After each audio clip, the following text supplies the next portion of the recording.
வணக்கம் and welcome back to SSK times. புத்தாண்டு வருது, ஃபுல் எனர்ஜெட்டிக்கா எல்லாரும் ரெண்டு விஷயத்துக்கு ரெடியா இருப்போம். நம்பர் 1, 12 மணிக்கு எல்லாருக்கும் ஹாப்பி நியூ இயர் சொல்றது. இன்னொன்னு, ஒரு நாளைக்கு முன்னால, அதாவது நியூ இயருக்கு ஒரு நாளைக்கு முன்னாலேயே நியூ இயர் ரெசல்யூஷன் எடுக்கிறது, புத்தாண்டு தீர்மானம் எடுக்கிறது அப்படின்னு இருக்கும். இல்ல இந்த ஹாப்பி நியூ இயர் விட்டுரும், அது வருஷம் வருஷம் நம்ம கரெக்டா பண்றது. ஆனா இந்த புத்தாண்டு தீர்மானம் ரெசல்யூஷன் இருக்கு இல்லையா, அது வந்து நிறைய பேருக்கு கால வரையிடும்.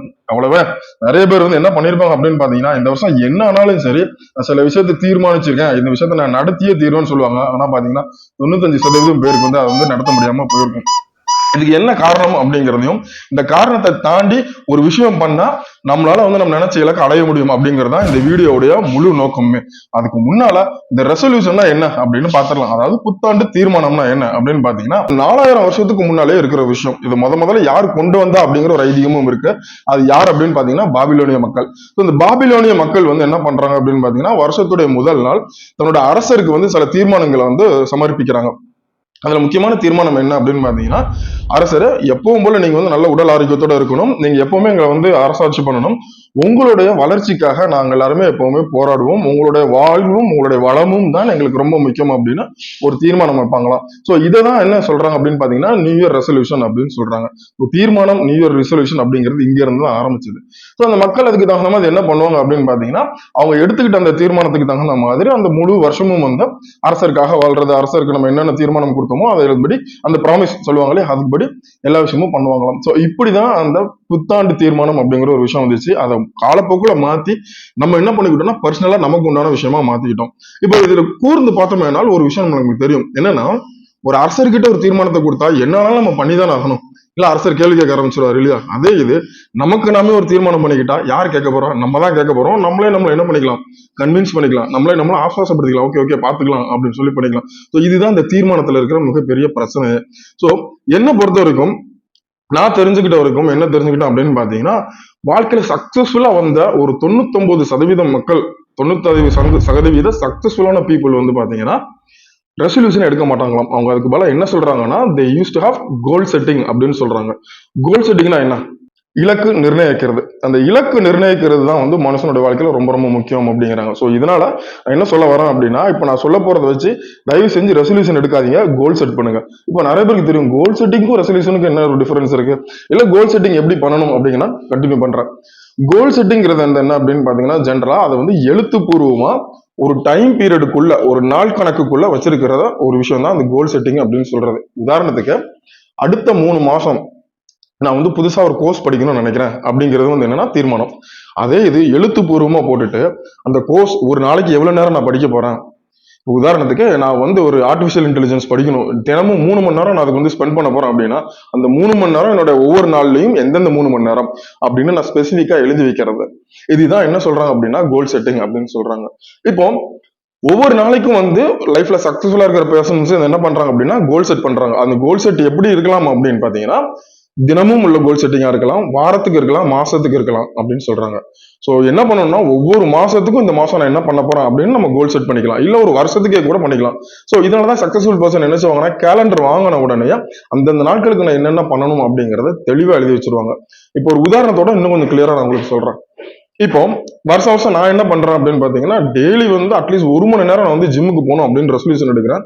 பட் நான் ஆல்ரெடி சொன்ன மாதிரி காலத்துக்கு தகுந்த மாதிரி நானே என்ன வந்து கன்வின்ஸ் பண்ணிக்கிறேன். சோம்பேறித்தனம், எந்திரிக்க முடியாத கண்டிஷன், இந்த மாதிரி. இப்போ கோல் செட்டிங்ல இதை எப்படி பண்ணலாம் அப்படின்னு பாத்தீங்கன்னா, நான் தினமும் வந்து காலையில எக்ஸசைஸ் பண்ண போறேன் அப்படிங்கிறது வந்து தினமும்ங்கிறது வந்து எத்தனை நாட்கள் ஒரு வாரத்துக்கு, 5 நாள் இல்ல 6 நாள்னா அது எந்தெந்த நாட்கள் ஸ்பெசிபிக்கா எழுதி வச்சிருது. அதுல ஒவ்வொரு நாள்லயும் எத்தனை மணி நேரம் நான் வந்து எக்ஸசைஸ் பண்ண போறேன். உதாரணத்துக்கு 1 மணி நேரம்னா அந்த 1 மணி நேரம் எந்த 1 மணி நேரம், காலையில 6 to 7 இல்ல சாயங்காலம் வந்து 7 to 8 மணி அப்படிங்கிற நான் ஸ்பெசிபிக் பண்ணி வச்சுக்கிறது. ஸோ ஒவ்வொரு நாளைக்கும் என்னோட கோலை நான் செட் பண்ணிட்டு நான் பிளான் பண்ணிட்டேன் அப்படின்னா அதுல இருந்து நம்மளே தப்பிக்கிறது கொஞ்சம் கஷ்டம். ஏன் அப்படின்னா அந்த டைமுக்கு அந்த விஷயத்தை செய்யாம விட்டுட்டோம்னா எழுதி வச்ச விஷயம் நம்ம வந்து குறைஞ்சிட்டே இருக்கும், ஏன் பண்ணல அப்படிங்கிறது. ஸோ அதனாலதான் என்ன சொல்றாங்கன்னா, ப்ரிப்பேர் அ கோல், ஒரு கோல் செட் பண்ணிக்கோங்க. அதுக்குன்னு சொல்லி ஒரு டெய்லி பிளானோ இல்ல மந்த்லி பிளானோ போட்டு வச்சுக்கோங்க. அப்படி போட்டு வச்சுட்டீங்க அப்படின்னா கடந்து நம்ம என்ன வரலாம்னா அந்த பிளானை வந்து ஒரு ஒர்க் ஷெடியூலா முடிச்சுக்கிட்டே வரலாம். அப்படிங்கிறப்போ நம்ம கண்டிப்பா நம்மளோட இலக்கை வந்து அடைய முடியும். இப்போ இதுல இன்னொரு விஷயம் இருக்கு. சில பேர் வந்து ஒரு விதமான ரெசல்யூஷன் எடுப்பாங்க. என்ன அப்படின்னா, இனிமேல் வரும் வருஷங்கள்ல இருந்து நான் வந்து ஸ்மோக் பண்ண மாட்டேன், இல்ல ஆல்கஹால் குடிக்க மாட்டேன், அப்படிங்கிற ரெசல்யூஷன் எடுப்பாங்க. இதை வந்து எப்படி கோலா செட் பண்ண முடியும்? இது வந்து ஒரு நெகட்டிவ் விஷயத்த பாசிட்டிவா மாத்துறது இல்லையா? இதை வந்து நம்ம எப்படி வந்து ஒரு கோலா செட் பண்ண முடியும் அப்படின்னு கேட்டீங்கன்னா, அதுக்கும் ஒரு ஸ்பெசிஃபிக்கான வழி இருக்கு. என்ன வழினா, இப்போ உதாரணத்துக்கு நான் வந்து ஒரு வாரத்துல வந்து 4 நாட்கள் வந்து ஆல்கஹால் எடுத்துக்கிறேன், அதாவது குடிக்கிறேன், ட்ரிங்க்ஸ் குடிக்கிறேன். இந்த பழக்கத்தை வந்து நான் மாத்தணும், அதுக்கு ஒரு கோல் செட் பண்ணணும்னா எப்படி செட் பண்றது? ரொம்ப ரொம்ப சிம்பிள். இப்போ உதாரணத்துக்கு எந்தெந்த நாட்கள் வந்து எந்த மணி நேரங்கள்ல எந்தெந்த டைம்ல வந்து நான் வந்து ட்ரிங்க்ஸ் குடிக்கிறதுக்காக போறேன், யாரு கூட போறேன் அப்படிங்கறத ஸ்பெசிஃபை பண்ணணும். உதாரணத்துக்கு சாயந்தரம் 7 மணிக்கு ஆயிருச்சு அப்படின்னாலே ஃப்ரெண்ட்ஸ் வந்து கால் பண்ணுவாங்க, அவங்க கூட வந்து நான் கண்டிப்பா ட்ரிங்க்ஸ் குடிக்க போற மாதிரி சுச்சுவேஷன் ஆயிருச்சு அப்படின்னா, அந்த 7 மணில இருந்து எத்தனை மணி வரைக்கும் நீங்க வந்து ட்ரிங்க்ஸ் பண்ணுவீங்களோ அந்த டைம் பீரியடுக்கு வேற ஏதாவது ஒர்க்கை ஷெட்யூல் பண்ணிட்டு அந்த ஒரு கான்டாக்ட் வந்து துண்டிச்சு விடுறது ரொம்ப ரொம்ப நல்லது. இப்போ 7 to 8 மணி நான் ட்ரிங்க்ஸ் பண்ற டைம் அப்படின்னா, அந்த 7 to 8 மணிக்கு வந்து வேற ஏதாவது ஒரு ஒர்க் ஷெட்யூல் வந்து நீங்க வச்சுக்கலாம். உதாரணத்துக்கு வந்து ஃபார் எக்ஸாம்பிள் ஃபேமிலியோட நான் ஸ்பெண்ட் பண்ண போறேன், இல்ல வந்துட்டு ஒரு வாக்கிங் போயிட்டு வர போறேன், இல்ல வந்துட்டு ரொம்ப சிம்பிளா சொல்ல போனா நான் ஒரு வெப் சீரிஸ் பார்க்க போறேன், இல்ல வந்து ஒரு தினமும் வந்து ஏதாவது ஒரு திரைப்படத்துல இருந்து கொஞ்சம் பார்க்க போறேன், இல்ல சில புத்தகங்கள்ல இருந்து சில பக்கங்களை மட்டுமா நான் படிச்சு முடிக்க போறேன் அப்படின்னு சொல்லி அந்த ஸ்பெசிபிக் டைமுக்கு நீங்க ஒரு கோலை செட் பண்ணிக்கணும், ஒரு பிளான் செட் பண்ணிக்கணும். அப்படி பண்ணிட்டோமானால் தினமும் வந்து அந்த டைம் வரும்போது ஆட்டோமேட்டிக்கா நம்ம ட்ரிங்க்ஸ், சிகரெட் அல்ல கெட்ட ஏதாவது பழக்கங்கள் அப்படிங்கிற வர டைம்ல அப்படி நம்ம வந்து கொஞ்சம் கொஞ்சமா ஷிஃப்ட் ஓவர் பண்ணிக்கலாம். இன்னொன்னு, கோல் செட்டிங் வந்து ஆல் ஆஃப் அ சடன் வரவே வராது. முதல்ல சில கோல்ஸ் வந்து நம்மளை விட்டு போயிடும், கைவிட்டு போற நம்மளால வந்து கொண்டு வர முடியாது. அதுக்கு நம்ம என்ன பண்ணணும் அப்படின்னு பாத்தீங்கன்னா, அதுக்கு தான் என்ன சொல்றாங்கன்னா டெவலப்பிங் ஹேபிட் அப்படின்னு சொல்றாங்க. டெவலப்பிங் ஹேபிட்னா ஒரு பழக்கமா மாத்துறது. ஒரு பழக்கமா ஒரு விஷயம் நம்மளுக்கு மாறுறதுக்கு குறைஞ்சது 35 இருந்து 60 நாள் ஆகும். அதனால முதல்ல ஒரு 35-60 நாள் வந்து ஸ்லோவா தான் போகும், நம்மளால பண்ண முடியாது. பட் ட்ரை பண்ணுவோம். ட்ரை பண்ணி வரும்போது அந்த கோலை வந்து ஒவ்வொரு நாள் நம்ம அச்சீவ் பண்ணணும்னு வரப்போ கண்டிப்பா அச்சீவ் பண்ணிடலாம். ஒரு சில நாட்கள் ஸ்கிப் பண்ணாலும் பரவாயில்ல, இன்னைக்கு ஸ்கிப் ஆயிட்டு அப்படிங்கறது ஃபீல் பண்ணாம அடுத்தடுத்தது நெக்ஸ்ட் நம்ம என்ன பண்ணணும் அப்படின்னு நினைச்சோம்னால் கண்டிப்பாக வந்து நம்மளோட கோல் செட் பண்ணதை வந்து அச்சீவ் பண்ண முடியும் அப்படின்றாங்க. இது சைக்கலாஜிக்கலாவும் கொஞ்சம் ப்ரூவ் பண்ணியிருக்காங்க. அடுத்த முக்கியமான விஷயம் என்ன அப்படின்னு பாத்தீங்கன்னா செல்ஃப் டிசிப்ளின். ஸோ நம்ம கேர்ள்ஸ் கோல் செட் பண்றது முக்கியம் கிடையாது, நான் சொன்ன மாதிரி ஒரு ஹேபிட்டை டெவலப் பண்ணணும். ரெண்டாவது வந்து செல்ஃப் டிசிப்ளின் ரொம்ப முக்கியம், சுய ஒழுக்கம் அப்படிங்கிறது ரொம்ப ரொம்ப முக்கியம். அந்த சுய ஒழுக்கத்தையும் நம்ம பின்பற்றிட்டோம், கொண்டு வந்துட்டோம் கொஞ்சம் கொஞ்சமா அப்படின்னா ஆட்டோமேட்டிக்கா நம்ம செட் பண்ண கோலை வந்து அச்சீவ் பண்ணிடலாம். ஸோ இந்த நியூ இயர்ல நான் என்ன பண்ண போறேன்னா ரெசல்யூஷன் எடுக்கல, சில கோல்ஸ் வந்து செட் பண்ணி வச்சிருக்கேன். அதை வந்து எழுதி ஒரு டைரியில வாங்கி அந்த டைரியில வந்து எழுதி வச்சிருக்கேன்.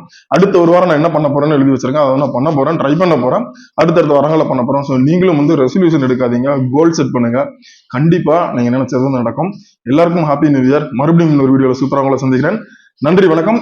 இந்த வீடியோ வந்து உங்களுக்கு யூஸ்ஃபுல்லா இருக்கு அப்படின்னு நினைச்சேன்னா 4 பேருக்கு ஷேர் பண்ணி விடுங்க. நம்ம சேனலுக்கு நீங்க புதுசு அப்படின்னா சப்ஸ்கிரைப் பண்ணிக்கோங்க. நன்றி, வணக்கம்.